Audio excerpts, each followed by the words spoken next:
कांसीराम ना होते तो इस देश की सोती कौम जगी ना होती, और अगर इस देश की सोती कौम जगी ना होती तो आज पूरे भारत में जय भीम का डंका गूंजा ना होता, अगर साहब कांसीराम ना होते। और उन्हीं का नारा था कि वोट हमारा राज तुम्हारा नहीं चलेगा, नहीं चलेगा का जब नारा साकार हुआ तो उत्तर प्रदेश में 4 बार बहन जी सीएम बनी, और जब बहन जी उत्तर प्रदेश की 4 बार सीएम बनी तो आज इस बहुजन समाज में जन्मे संत महान पुरुषों का इतिहास, जहां आप खड़े हैं, ये जो बहुजन प्रेरणा केंद्र देख रहे हैं, तो ये माननीय बहन जी की देन है। तो ये साहब का सपना साकार हो रहा है कि भाई एसी का नेता मैं हूं या XYZ हो, एसी तो एसी में बैठा रहेगा। साहब पूरे देश में घूमते थे, आज साहब के मानने वाले या उनके जितने विरोधी थे वो भी जब माननीय कांसीराम साहब का जब परिनिर्वाण हुआ 9 अक्टूबर 2006 में, तो विपक्ष में या देश का कोई ऐसा नेता नहीं था जो उनको श्रद्धा सुमन अर्पित करने नहीं पहुंचा, क्योंकि उनकी मेहनत। तो ऐसे ही बीएसपी में या जहां भी कोई नेता है, भाई ठीक है, उनकी शैली उनके साथ है, आज है कल नहीं है, ये भी तो होता है। जब तक साहब का कैडर था, कैडर का मतलब था गांव-गांव में जाकर के कैडर देना, और कैडर के बेस पे अपने समाज की, अपने बहुजन आंदोलन की विचारधारा को जन जन तक पहुंचाना, बहुजन समाज बनाना। अब कहीं ना कहीं उसमें कहीं चूक हुई तो अब फिर हमें जाना तो पड़ेगा, भाई गांव-गांव जाना पड़ेगा, अपने गली मोहल्ले में जाना पड़ेगा, जहां बहुजन समाज रहता है, सर्व समाज रहता है। हमें वोट की अपील तो सबसे करनी पड़ेगी।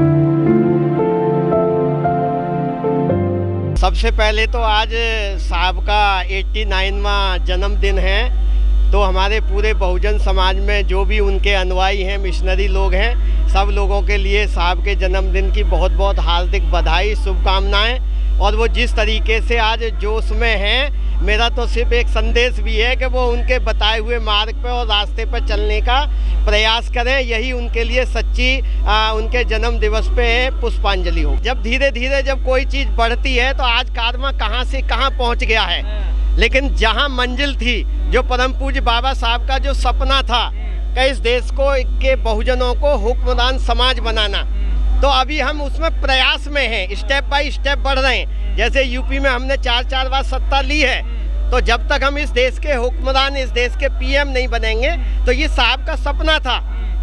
तो साहब का सपना एक सीट पे लाके छोड़ दिया आप लोगों ने।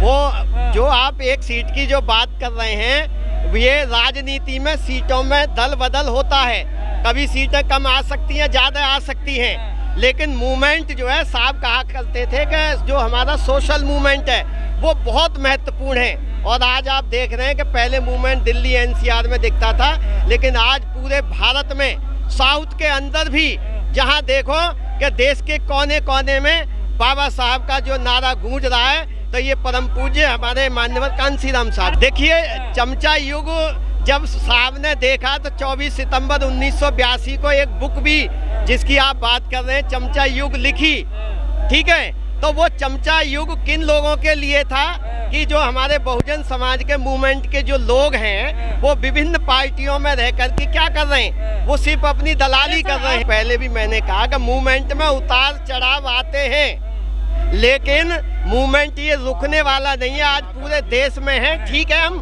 कहीं ना कहीं हमारी कुछ खामियां हो सकती हैं कि वोट ऑफ परसेंटेज हम नहीं ला पाए हैं, लेकिन हम प्रतिदिन जो है अपने वोट ऑफ परसेंटेज को बढ़ा रहे हैं, और एक दिन जो है आपको दिल्ली में साहब का सपना साकार जरूर होगा। मूवमेंट में हर तरीके के व्यक्ति आते हैं, मैं ये नहीं कह रहा हूँ कि मैं बहुत बड़ा मिशनरी या सब है, लेकिन मैं ये मानता हूँ कि जो साहब के मूवमेंट में लगा है, चाहे वो वाम सेप के माध्यम से, DS4 के माध्यम से, पार्टी के माध्यम से, वो कहीं ना कहीं हमें उनकी खामियां तो दिखाई देती हैं, लेकिन उनका संघर्ष भी हमें देखना चाहिए। समय परिस्थिति है बदलती नहीं। एसी में जो सो रहे हैं तो वो चंद दिनों के नेता होते हैं। साहब जो है चेयरमैन होते हुए वो वाम सेप के संस्थापक, वो BSP के संस्थापक, वो DS4 के संस्थापक, और वो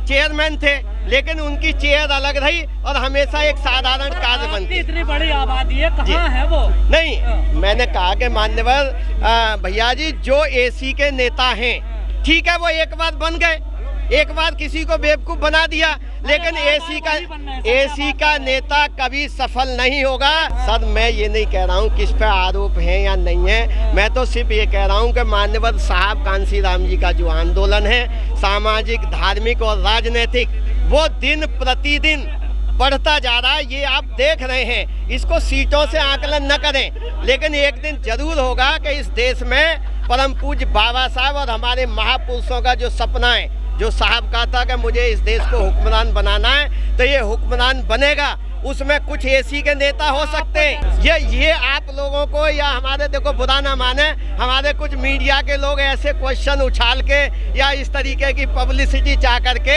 मैं जब कह रहा हूँ आज आप यह मूवमेंट को देख रहे हैं, पूरा पार्क भरा पड़ा है और ये आंदोलन चल रहा है। ये हमारे माननीय सीनियर दर्शन लाल जी, मुकेश जी, ये पूरी टीम लगी हुई है आंदोलन में। ऐसा नहीं है। कितने लोग आए होंगे आज? मुझे लगता है यहाँ कई हजार की तादाद में लोग हैं। गर्मी का मौसम है, लोग 10 बजे से आ रहे हैं, अब जा रहे हैं। और अभी मेरे भी कोंडली अम्बेडकर मान्यवर कांशीराम पार्क में संदेश दे रहा हूँ, वहाँ पे बहुत बड़ा मंच प्रोग्राम, हमने स्टेज प्रोग्राम लगाया है। आप लोग भी वहाँ पहुँचे और देखें कि मान्यवर कांशीराम साहब का कारवां अब रुकने वाला नहीं। अच्छा, एक तरफ आप ये बात कर रहे हैं, लेकिन एक बार आप ये भी तो देखें कि पूरे देश में हमारे जो बहुजन महापुरुष थे, उनकी कहीं फोटो, उनका कहीं पार्क, उनका कहीं स्मारक दिखाई देता था। अभी जो मैंने रिपीट किया कि जब बहन जी की 4 बार सरकार उत्तर प्रदेश में बनी, तो इस बहुजन समाज में जन्मे संत महान पुरुषों का इतिहास, चाहे वो दलित प्रेरणा केंद्र हो या दिल्ली हो या लखनऊ हो, आप बैठने की बात कर रहे हो, नहीं तो ये बैठने की नहीं, इसमें तो लाखों लोग बैठ सकते हैं, लाखों लोग यहाँ जश्न मना सकते हैं। देखो टिकट के लिए तो माननीय बहन जी ने भी कहा था कि हमें यहाँ आना है तो 10 या 20 रुपए का टिकट लेना, ये एक प्रोटोकॉल के तहत है। हमें जाना है, उससे रखरखाव में, उसकी मेंटेनेंस में होगा। ये कोई प्रोग्राम नहीं, अब प्रोग्राम नहीं हो रहा है। 14 अप्रैल पे भी होता है, 9 अक्टूबर को भी होता है। अब आप ये कहो कि इसमें डेली जो है मंच लगेगा, तो ये एक प्रेरणा केंद्र है, ये एक राष्ट्रीय प्रेरणा केंद्र है, तो हमें स्वाभिमान और गर्व होना चाहिए। ऑफिस की जगह ये पूरी करता है? नहीं, ऑफिस की ये नहीं, ऑफिस की जगह ऐसी हैं। अभी आप आइए, दिल्ली में भी जाइए, यूपी में भी जाइए। मैं समझता हूँ जिस तरह की ऑफिस या जिस तरह का जितने स्टेट हैं भारत के अंदर, आप उनमें जाइए, वहाँ तो कम से कम 10-10, 20-20 कमरों के हमारे ऑफिस है। ऑफिस भी छोटा हो गया, बताइए। नहीं, वो छोटा नहीं हुआ है, ये लोगों की सोच है, उसको वो उल्टे सीधे तरीके से, जहां मान्यवर कांशीराम साहब ने मिशन मूवमेंट शुरू किया, आज उसी यानी 2 कमरे के उसको बहन जी ने उसको डबल करके 4 मंजिल बना करके और उसमें लिफ्ट वगैरह लगा करके आज उसको एक स्मारक के रूप में मान्यवर कांशीराम साहब को एक तरह से उनको समर्पित किया है। ये लोगों की सोच है